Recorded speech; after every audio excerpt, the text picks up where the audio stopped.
গাজায় ইসরায়েলি বাহিনীর নারী ও শিশু গণহত্যার প্রতিবাদে ভারতের বামপন্থী সংগঠনগুলোর বিক্ষোভ।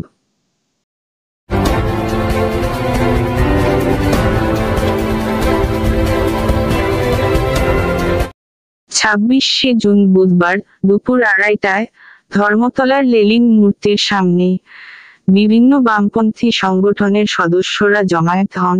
জমায়েতে অংশগ্রহণ করেন CPIM, CPI, CPI MLA, SUCI, AIFB, RSP, RCPI, MFB সহ অন্যান্য সংগঠনগুলি।